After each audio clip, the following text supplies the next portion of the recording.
はい、劇チャンネルスタートいたします。今回はですね、G-FORCE さんから新しいドローンが出ました。前にもね、レジェーロとかを開封レビューさせていただいておりますけれども、今回はデライトという形のものの新しい小型ドローンに紹介をしていきたいなと思います。航空法がね、今年の6月から変わりまして、100g 以下と、昔はね 200g だったんですけども、100g 以下という形になりましたので、それをちゃんと明記しやすいように、アンダー99という形でね、ドローンという形で載っておりますね。こちらの方のドローンを開けていきたいなと思います。それでは開けていきます。ケースね、前のレジェンドよりもちょっと大きめのケースになっております。これもね、おしゃれな感じなケースになってますね。で、開けてみます。ドンと。こんな感じでございます。こちらが、本体。送信機。で、こちらにバッテリーがね、これなんと、初っ端からバッテリーが2つついてるんですよ。2つ。ですので、予備のバッテリーと、本体はね、1個内蔵されておりますので。で、もう1個これが障害物センサーっていうね。これも結構今回のデライトのね、売りになるのかなと思います。あとこっちの上の方には、いつものパターンですね。USB で充電するタイプの、ケーブルですね。マイクロ USB と、普通のタイプの USB で充電するという感じになってます。あと付属品でございますね。今回は、ちゃんとガードが、結構大きめなやつがついてましてね。これをパチンとはめると。でね、前のね、レジェールよりも、先に言いますけど、前のレジェールよりもかなり大きくなってます。で、大きくなっていて、なおかつそこまで軽くしてるのはね、逆にすごいなというところでしょうか。で、説明書の方も、前のレジェードよりはちょっと大きめにはなってますけどもね。私的にはちょっと目が老眼なんでちょっと見えづらいんですけれども。で、こちらの方がいつもの付属品タイプで、ドライバーが入っていまして、ドライバーですね。ドライバーが入っていまして、で、それに伴って、ブレード。こちらね。で、これカバーですね。これ何かっていうと、初めにこれカバー外れてる状態で、こう入ってる状態でね、こうなってますんで、障害物センサーをつけない場合は、これをつけるという感じになってます。つけなかったらいけないわけではないんですけどね。で、羽が全部入っていたのと、あと今回ね、こういうスティック、ちょっと見えづらいですけど、スティックが、ヘッドですね。スティックヘッド入ってまして、これをこう抜いて、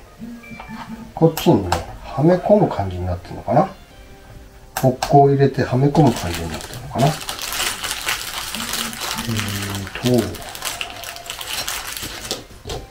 これが、ホッコが抜けないから、こっちに入れるという感じになりますね。スティックプロポをね、使っている方にとっては、こっちの方がやりやすいのかなっていうのも若干感じます。とりあえずはデフォルトで、やっておきます。で、スティックが2本入っていて、あとね、プロペラの、このペラをね、交換するときの、支えでね、ドライバーで緩めた後に、これをクッとやってあげるというね、金属製のジグと、あとペーラーのね、ホルダーっていう形で書いてあるんですけども、これね、明記、あんまり説明書でも明記されてないんですけども、ちょっと本体出しますね。こちらの方に、こうつけて、こっちにね、これつけて、で、多分ね、これをこう羽をこっち向きにして、こういう感じに固定するもんなんじゃないかなと思いますね。見えるかな。こういう感じで。ただ羽はプラプラしないんで、固定するときはね、こういう感じで固定できるので、それ用のものですね。プラプラしたくない人はこれをつけてという感じになります。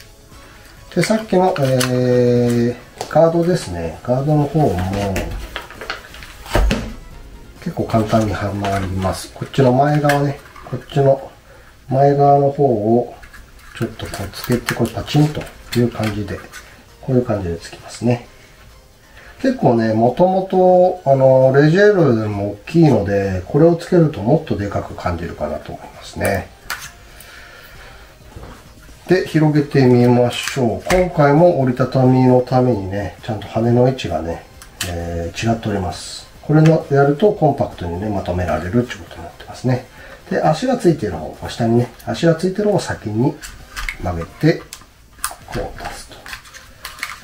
足を曲げてるのを出して、こう出すと。そしたら結構ね、大きいんですよ。で、ちょっとカバーつけとこうかな。つけたら後でセンサーつけづらいか。一応、前のレジェーロでもありますので、大きさをちょっと比べてみたいと思います。同じ 100g というね、形になってますけれども、大きさはどのぐらい違うのかということなんですけれども、よいしょ。で、こちらが、ディライト。で、こちらにあるのが、レジェーロ。こんなに違うんですよね。わかります？もうこの大きさの違いで、どちらもですよ。どちらも 100g を切ってるんですよ。これは本当すごいことだなと思います。実際はやっぱり大きくすればそれだけ、そんだけ質量ね、プラスチックの質量とかも上がるし、やっぱり重たくなるとは思うんですけども、それをね、この大きさにしてまで、もうなおかつ、100g を切れたっていうね。で、なおかつね、これね、障害物センサー入れて、その軽さなんで、本当に、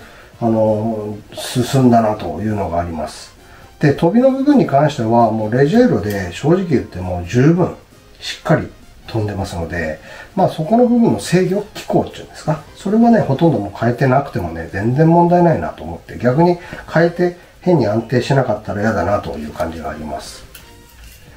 で、詳しくちょっと見ていきますね。こちらの方にカメラが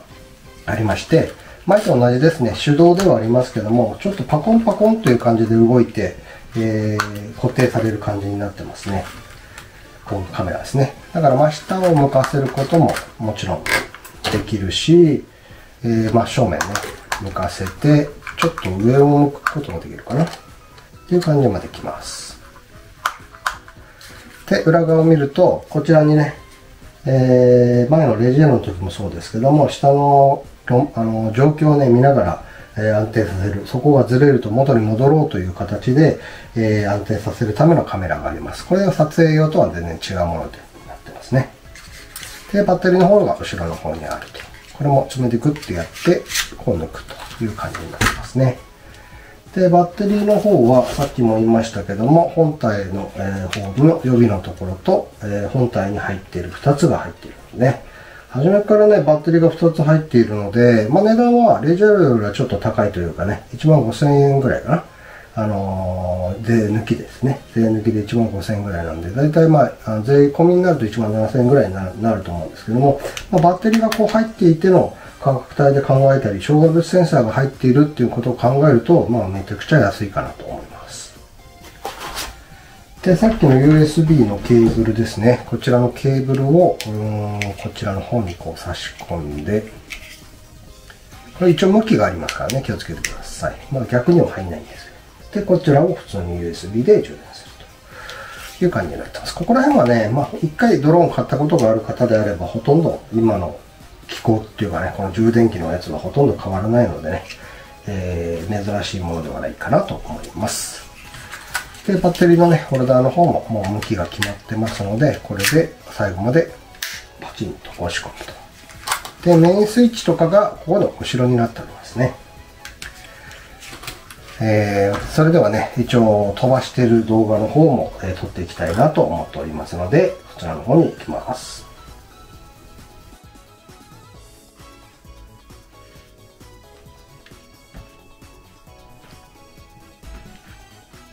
はい、それでは飛ばしてみたいと思います。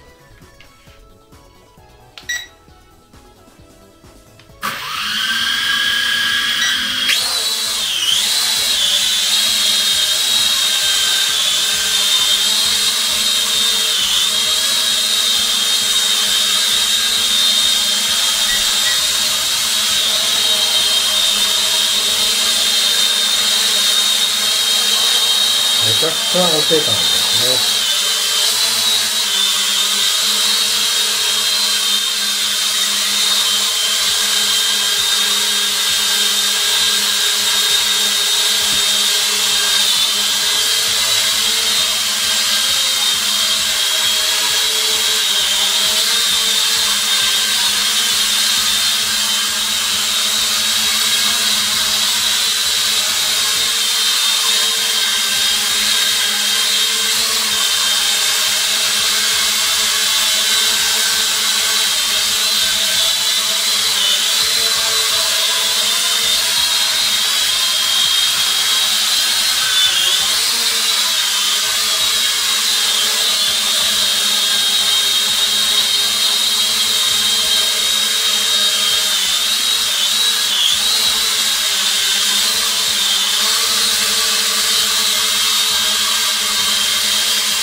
はい、それではね、今飛ばしてみたんですけども、大きさが大きいんで、うちのこのね、部屋でやるにはちょっと大きいかなと思うんですけども、なんせ安定してましたね。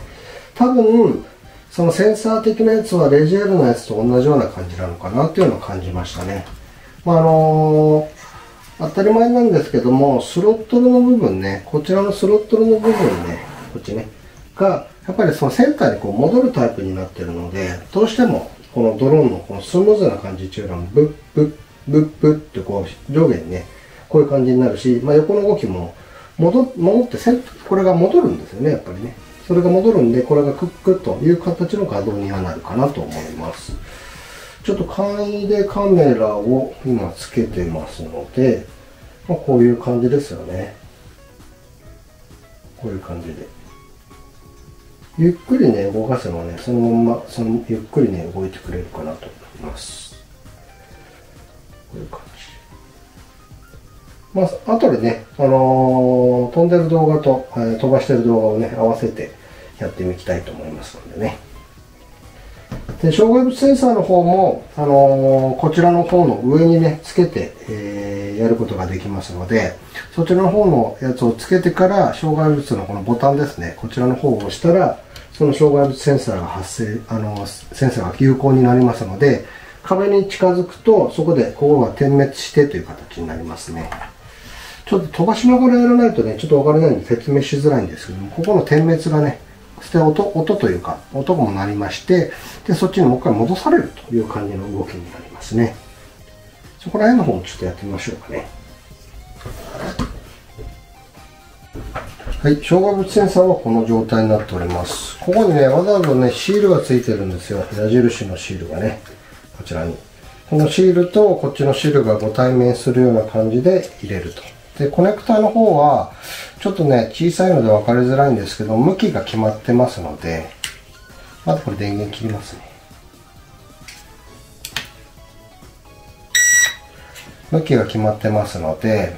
向きを決めて、このコネクターを入れて、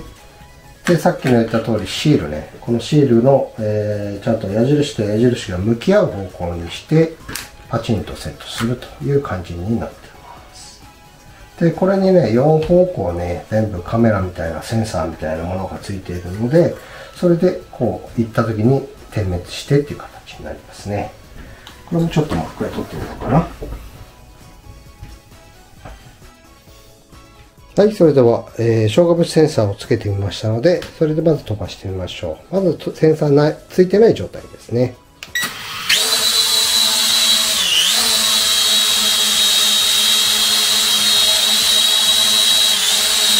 後ろの黒い赤い LED があるんですけど、それを見ていただいたら、変わりがわかるかなと思います。じゃあセンサーボタンを押してみましょう。点滅したと思うんですけども、これを、例えば私のところのモニターに近づけてみます。点滅します。音がこういう感じで出ます。それ以上いかない状態ですね。で戻すとまた普通状態に戻ります。もう一回近づけてみましょう。こういう感じで戻るんですね。家にテレビがある方では、やっぱりテレビの液晶画面をやられたら困るのでね、そこら辺が結構微妙なんですけど、ちゃんと戻るようになっております。もう一回いきます。こういう感じで。もうこの状態から前を押しても動かない。前には行かない。こんな感じの障害物センサーでございますね。で、下にもついているので、下ろすときはセンサーをカットしてからもう一回下に下ろすと、センサー切ってから下に下ろした方がいいかなと思います。はい、それではね、今回は、ジオスさんの新型のドローンですね、ディライトという形のドローンを紹介させていただきました。まあ大きさがね、前のレジェールよりもはるかに大きくなりまして、飛ばし応体があるね、感じになっております。で、障害物センサーがね、あとね、初心者にはかなりね、すごいなと思いましたね。どうしても壁沿いに行って焦ってしまうと、やっぱり的確な方向にね、当て舵ができない場合があるので、それを的確にできるようになったらね、別にこれ外してもいいとは思うんですけども、初めのうちはね、初心者のうちはこのセンサーをつけることによって、壁にぶつかったりとかね、そういうものにぶつかったりとかするのがね、本当に防げるのかなというのを感じました。まあ、ただセンサーがついている時には結構動きがね、すごくスローになっておりますので、まあ、それもね、初心者向きなのかなと思いますね。まあ、それにしてもね、まあ、値段も値段ですし、あと軽さ、このね、100g 以下で作ってきたこの技術力というか、ここら辺の部分ね、多分、海外ではね、この規定になってるわけではないので、わざわざ日本の規定に合わせて、まあ、ジオさんの方のね、流れでこう、いろいろ考えた上で、商品化されたものだと思うんですけれども、いや、さすがにね、情熱が、感じられましたね。まあ前のね、レジェールドも家の中でね、やってるにはぐらいの小型のタイプがいいんですけれども、まあちょっともうちょっと大きめの、ちゃんと飛ばしてる感があるような感じのっていうんであれば、このディライトに間違いないし、初めからバッテリーが2つついていきますので、その分長時間ね、遊ぶこともできますし、カメラの画像とかももちろん素晴らしくいいのでね、まあその点は値段帯に、もちろん高いやつはね、もちろんすごくいいカメラになってたりとかするんですけど、値段で考えると、相当コストパフォーマンスが高いものになるんじゃないかなと思います。まあ、あとのね、細かい調整というか、いろんな部分のやつは説明書の方にね、ちょっと載ってるので、私はリアルにね、やる方の、かなりね、よく使うパターンの話だけをさせていただきましたね。まあ、操作の部分もね、前のレジェールの時には、お話しさせていただいたりとかもしてたのでね、それじゃあちょっと省かせていただきます。で、スマホのね、ホルダーとかも、送信機自体はね、前のレジェールと同じタイプ送信機になってますんでね。はい、いや、ほんと素晴らしいですね。はい、それでは今回は、ジオスさんから出ました、デライトの開封レビューと飛行動画でございました。また、よろしくお願いいたします。